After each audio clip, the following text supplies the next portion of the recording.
যাকে ছাড়া বাঁচবো না বলে মনে হয় তাকে ছাড়া আসলে বাঁচবো কেমন করে? আমার কাছে অনেক প্রশ্ন আসে যে আমি তাকে ছাড়া বাঁচতে পারবো না। আমার মনে হচ্ছে আমি সুইসাইড করে ফেলবো। তাকে ছাড়া আমার দম বন্ধ হয়ে যায়। হতে পারে কোনো ফ্রেন্ড, হতে পারে আপনার হাসব্যান্ড, হতে পারে আপনার ওয়াইফ, আপনার ভালোবাসার মানুষ। মনে হয় যে তাকে ছাড়া বাঁচবো না এবং এই একটা চিন্তা আপনাকে স্টাক করে রেখেছে। কোনো কাজ করতে পারেন না, মন বসে না, কাজে মন লাগে না, কোনো অ্যাক্টিভিটিস করতে পারেন না। একদম মরার মতো জীবনটা আপনার চলতেছে। তো তাকে ছাড়া বাঁচবো না, এই তাকে ছাড়া বাঁচবো না থেকে তাকে ছাড়াই বাঁচবো, এই চিন্তায় আসতে পারি কেমন করে? ফার্স্ট অফ অল আমি বলবো, কোনো কিছুই মানুষের আওতার বাহিরে নয়, মানুষ যদি তা মন থেকে দৃঢ় বিশ্বাস করে করার নিয়ত করে। আল্লাহ তাআলা বলেছেন, লা ইউকাল্লিফুল্লাহু নাফসান ইল্লা উসআহা। Allah doesn't test anybody beyond their power, beyond their strength, beyond their capacity, beyond their capability. আল্লাহ আপনাকে কখনো আপনার সাধ্যের বাহিরে কোনো কিছু চাপায় দেয় না। যা আপনার সাধ্যে আছে তাই আল্লাহ আপনাকে দিবেন, যা আপনার সাধ্যে নেই তা আপনাকে আল্লাহ দিবেন না। তো আপনি যে ভাবছেন তাকে ছাড়া বাঁচবো না, সে চলে গেলেই আমি শেষ, সে চলে গেলেই আমি মরে যাব, এটা জাস্ট আপনার মনের একটা কল্পনা। এই বিশ্বাসটা আপনি আপনার ভেতরে নিজেই ডেভেলপ করেছেন। আপনি নিজে নিজেকে দুর্বল করেছেন। একটা বার উঠে দাঁড়ান, নিজেকে নিয়ে ভাবেন, পুরো দুনিয়ার দিকে একবার তাকান, আল্লাহর উপরে ভরসা করেন, দেখবেন যে কোনো কষ্ট, কোনো আঘাত পৃথিবীতে এমন নেই যে আঘাতটা আপনাকে ভেঙ্গে চূর্ণ বিচূর্ণ করতে পারে। ঠিক কিনা বলেন সবাই আপনারা? It doesn't test you beyond your capacity. আপনার সাধ্যের বাহিরে আল্লাহ আপনাকে পরীক্ষা করবে না। আল্লামা ইকবাল লিখেছেন, अल्लाह कभी ऐसा बोझ ही नहीं डालता जो तुमसे संभाला ही ना जाए। तुम्हें बस टूटना नहीं है, क्योंकि तुम्हारी रब को तुम्हारी ताकत के बारे में पूरा यकीन है। कभी तन्हा लगे तो याद रखना कि रब तुम्हारे करीब है, और हर रात के बाद दिन की रोशनी ज़रूर आती है। बस सब्र का दामन थाम के रखो, यही तुम्हारी सबसे बड़ी ताकत है। और याद रखो, जो आज टूटा है वो कल तुम्हारे लिए रहमत का वजह ज़रूर बनेगा इंशाअल्लाह। What an amazing words it is! কত অসাধারণ কথা। আল্লাহ কখনো বান্দার সাধ্যের বাহিরে কোনো বোঝা চাপিয়ে দেয় না।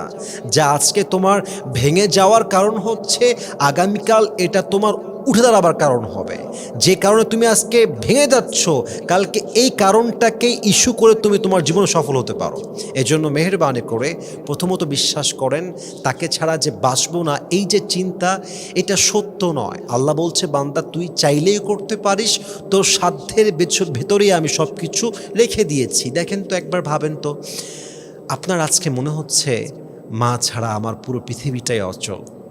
মা যখন মারা যাবে 1 মাস পাগল হয়ে যাবেন, 2 মাস পাগল হয়ে যাবেন, কিন্তু একটা সময় গিয়ে আল্লাহ আপনাকে ওই সাধ্য দিয়ে দিবেন, ওই শক্তি দিয়ে দিবেন, ওই সামর্থ্য দিয়ে দিবেন। আপনার মা যে পৃথিবীতে নেই, আপনার আগের মতো আর ফিল হবে না, আপনার আগের মতো বুকটা আর ধরফর করে উঠবে না, আপনি স্থির থাকবেন। আল্লাহ আপনাকে ওটা সাধ্যের ভিতরে দিবে তো। আরে যদি সাধ্যের ভেতরে না থাকতো, তাহলে যত মানুষের মা মারা গেছে তারা সঙ্গে সঙ্গেই মরে যেত। কথা কি বোঝা যায়? আল্লাহ সাধ্য দিয়েছেন, আল্লাহ আপনাকে সামর্থ্য দিয়েছে, সহ্য করার ক্ষমতা দিয়েছেন, তাই আপনি পেরেছেন। তো যাকে ভুলতে চাচ্ছেন, ভুলতে পারবেন। আপনাকে বিশ্বাস করতে হবে যে yes I can forget that person, yes I can take this action, yes I can do it. Allah has given me this capability. Allah আমাকে শক্তি দিয়েছেন, আমি পারবো। জাস্ট বিশ্বাস করেন, দেখবেন সব কিছু ইজি হয়ে যাবে। আর ইজি করবে একজন, তিনি কে? বুঝতে হবে প্রিয় ভাইরা আমার, আল্লাহ আপনাকে কোনো জিনিস সাধ্যের বাহিরে চাপিয়ে দেয় না। সেকেন্ডলি, আসলে তাকে ছাড়া বাঁচবো না, এটা তাকে নিয়ে বলা যায় যাকে নিয়ে অনেক স্মৃতি আপনার মাথার ভেতরে আছে, যার সঙ্গে লম্বা একটা সময় আপনি কাটিয়েছেন। আপনার ফ্রেন্ড হতে পারে, ভালোবাসার মানুষ, হাজব্যান্ড ওয়াইফ হতে পারে। তো এই যে একটা মানুষকে মিস করা, বেসিক্যালি আমরা মানুষটাকে না, আমরা প্রেজেন্সটাকে মিস করি, তার উপস্থিতি স্থির থাকার যে ব্যাপারটা, একসময় একসঙ্গে ছিলাম, সংসার করেছি, সে আমার জন্য এত কিছু করেছে, একই ছাদের নিচে ছিলাম, এত সম্পর্ক, এত ঘোরা, এত স্মৃতি, এত মেমোরিজ কেমনে ডিলিট করব। ওই প্রেজেন্সটাকে মানুষ মিস করে।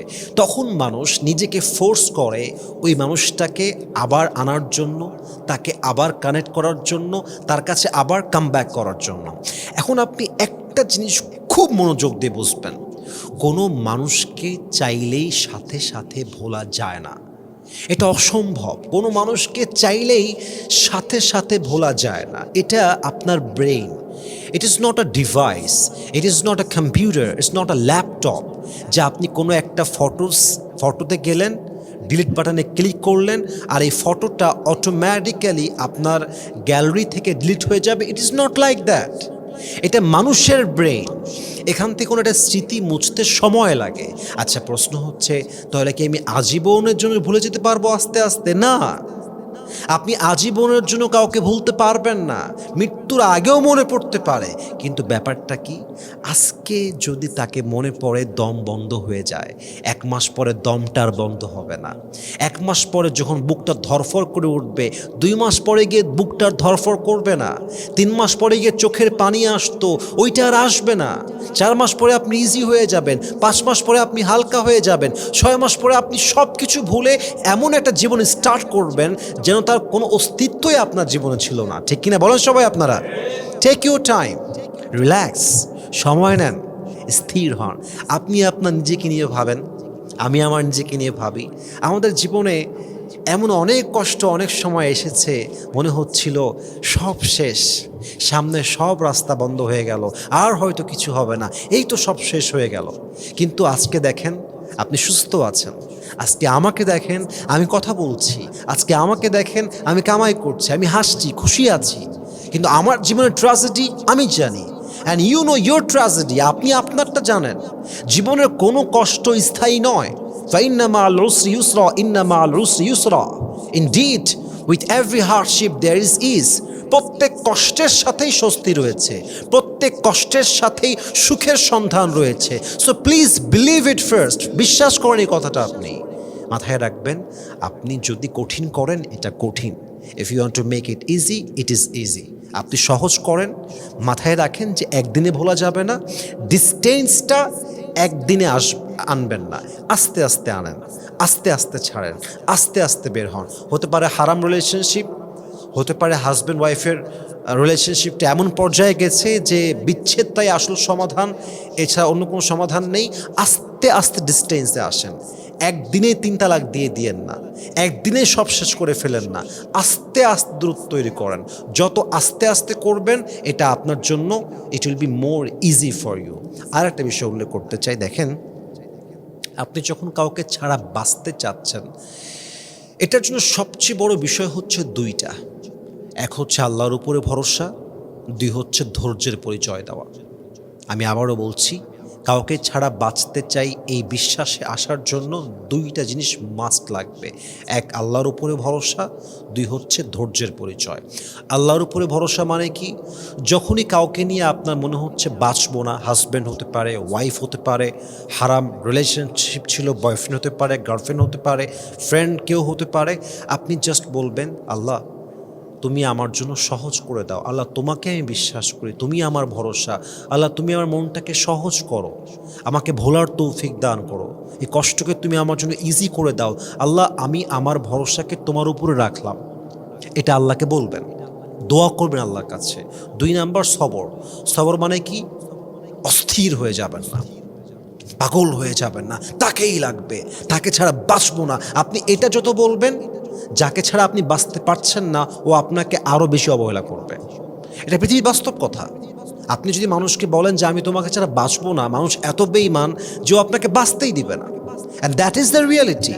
আপনি জাস্ট সবর করেন কেমনে, আজকে বেশি কষ্ট হচ্ছে, কালকে একটু কম হবে, একটু স্থির থাকি। Keep trying, keep going, keep moving forward, সামনে এগিয়ে যান, নিজেকে ব্যস্ত রাখেন। জব করেন, ব্যবসা করেন, ক্যারিয়ার নিয়ে ভাবেন, ফোকাস করেন, focus on your own work, focus on your family, how can you take care of your family. ভাবেন না নিজেকে নিয়ে, ফিউচার নিয়ে ভাবেন, গোল নিয়ে ভাবেন। আমার তো মনে হয় যাকে ছাড়া আপনি বাঁচতে পারছেন না বলে মনে হয় এবং সে আপনাকে অবহেলা করছে, আপনি যদি আপনার জীবনে সফল হতে পারেন, আপনার কাজে আপনার আসল জায়গায় উঁচু জায়গায় পৌঁছাতে পারেন, আর যে আজকে আপনাকে অবহেলা করছে আগামীকাল সে আপনাকে পাওয়ার জন্য পাগল হয়ে যাবে। ঠিক কিনা বলেন সবাই আপনারা? Do your best, try your best, focus on your work, big dream, dream big, বড় স্বপ্ন দেখেন, ভালো কিছু করেন। আপনি যদি এটা করতে পারেন, নিজেকে ব্যস্ত রাখতে পারেন, আল্লাহর উপর তাওয়াক্কুল রাখতে পারেন, ধৈর্য রাখতে পারেন, ইনশাআল্লাহ তাকে ছাড়া বাঁচবো না এই চিন্তা আপনাকে আর কুড়ে কুড়ে খাবে না। আল্লাহ প্রত্যেকটা নারীকে, প্রত্যেকটা যুবককে, প্রত্যেকটা মানুষকে কথাগুলো মানা বোঝা এবং আমল করার তৌফিক দান করুক, আমিন।